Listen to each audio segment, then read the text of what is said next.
And we're having a great time here at the Values Voters Summit here in Washington, D.C. This is Rich Bott, and Eben Fowler is with me here. We're at Radio Row. You hear some of the commotion in the background. And right now at our table is Senator James Lankford.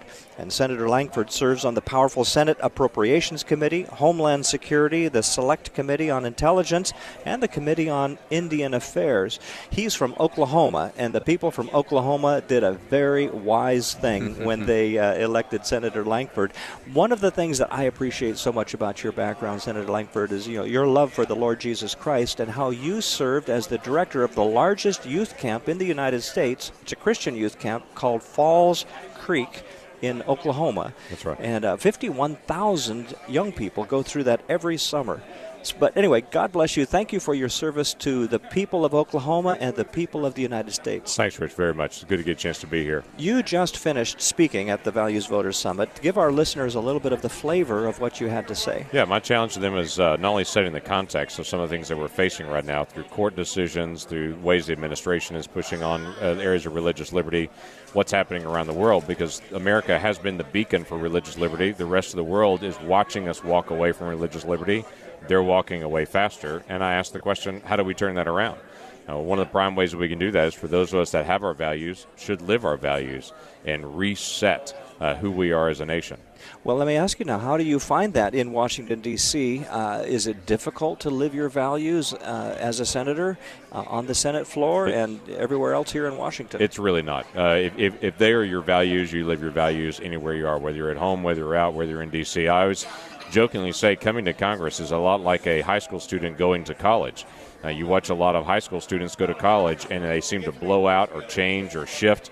And what you really find is that's who they always were. Just when given the opportunity, college exposed who they really were and made the decision. People that blow out in Congress and come here and become all kinds of crazy things, that's what they always were. Well, you have a different career path than many of the senators. You're not a lawyer that I know of, I'm not. But you were the student ministry director for Oklahoma Baptist Convention and then this Christian youth camp, Falls Creek. How did you decide that you wanted to serve the Lord in this capacity? Yeah, this is what my wife calls life's greatest interruption for us. We really felt called to do this and never expected that this would be where God would put us. But in 2008, we felt God clearly call us to go to Congress. And we struggled with that for about 7 months because that's not a normal choice. Obviously, my wife and I have been married years. We had 2 children. We were very active in ministry, very engaged in that. But after 7 months of praying it through, I remember saying to my wife after church one day, I'm going to be an old man one day, telling my grandchildren about the time I didn't follow God. If I don't do this, we have to do this. How does God speak to you? Well, it was very clearly through my soul, I would say, in the most spiritual of ways there. It wasn't out loud. It wasn't a big boom in the clouds, no lightning that was involved. But we felt every time I sat down to pray for months, I just sensed God saying over and over again through His Word and just this constant sense of get ready.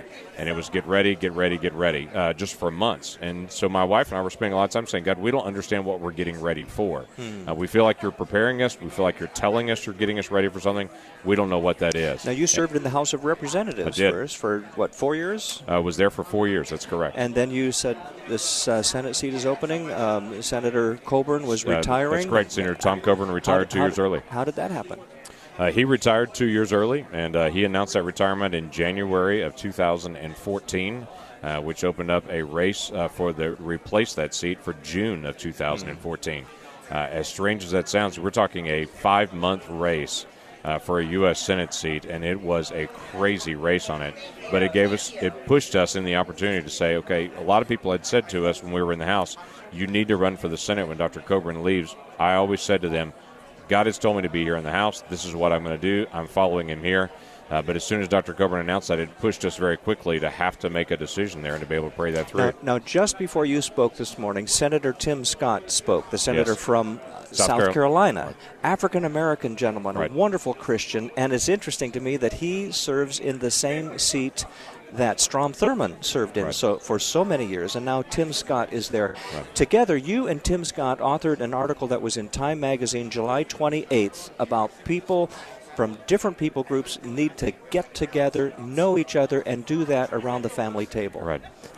Yeah, we call it Solution Sundays. And the simple idea is everyone talks about having a conversation about race or a national conversation about race. And that always makes me laugh. I think that this picture that somehow political leaders are going to sit down and they're going to talk about race, it's going to solve the issues in America on race, is not true. The issues that we'll face and that we'll solve as a nation, we'll do it the same way we always have. It's one family getting with another family and being able to talk about hard issues. And so I started asking people around my state, and as I meet people in other places, have you ever had a family of another race in your home for dinner? Has there ever been a time? And typically what people say is, well, I have friends that are of other races. And I always laugh and say, that's not what I asked. Have you ever had a family of another race at your home for dinner? And what I'll always come back is, we'll never get all the issues on the table till we get all of our feet under the same table. And we have this conversation together about it and develop real friendships. You can develop acquaintances, but you develop really friendships around the dinner table in your home. And so it's a simple challenge. There's no program. There's no format to it. It's just, has your family ever seen a family of another race in your home for dinner? You're setting the example for your kids, and you're also setting the tone in relationships. Where could people find that article if they wanted to read it? They could just go to the Time Magazine, to the July edition there, and be able to pull it out. Just Solution Sundays. It's from Tim Scott and myself, and we're putting all that information out. But again, I'm telling people, don't overcomplicate it, that we know how to develop friendships, but often we don't intentionally do that with people of other races, and our kids never see it, and they should. Tell us a little bit about what the environment is like right now serving in the Senate. Here we're in the lame duck session, if you will, of leading up to the election. President Obama's last term. What's the environment like? It's a little bit noisy because all the elections seem to suck all the oxygen out of it. So everyone's right now is focused in on what can we get done before the elections. The elections happen. We'll have several weeks of session after that, but we're really in the final week. So this Congress will only be in place probably 4 or 5 weeks before the new Congress comes, between the final weeks in September, a couple of weeks after the election to be able to just do wrap up, and then there's a new Congress that comes in town the first week of January. So you've got some people that are rushing to get their final piece of legislation, know the clock is running out, and you've got other folks that are saying, okay, we're not going to get most of these things done. What are the essential things we have to get done? And obviously the hold on the appointment to the Supreme Court is going to stay on hold until after the election. This president will not determine who directs the Supreme Court. The next president will, and that's what makes the election so incredibly important, is that whoever we pick to be president November the 8th will determine the direction of the Supreme Court and how we interpret law for a generation. So much is on the ballot. The Supreme Court is on the ballot. Religious liberty is on the ballot. Strong national defense is on the ballot, and so many other issues. But then it's not also on the presidential level. It's also down ballot in the Senate and the House, and it's all on the table. County clerk seats in different areas. It's sheriff's departments. It's all those things. These are leaders that you want to have leading your children, leading your nation, leading your communities, making decisions how to be able to spend your dollars, and also what's a wise choice for the long term, not just what the knee-jerk of culture is. What do you look long-term on? Those are affected close to you in city council races.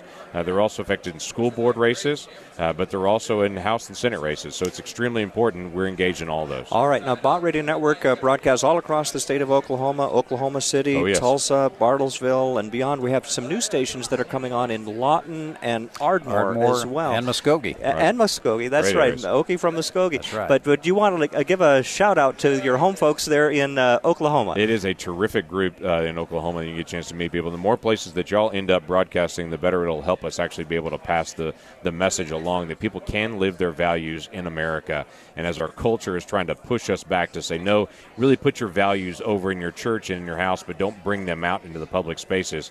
Y'all do a good job of bringing that value out into public spaces and reinforcing to people that message. So I appreciate it very much. But don't ask me to sing the jingle, though I could sing the jingle right now because I know it so well. Well, listen, God bless you, Senator James Lankford. And all I'd like to say is Oklahoma is okay. That's right. It is. Bott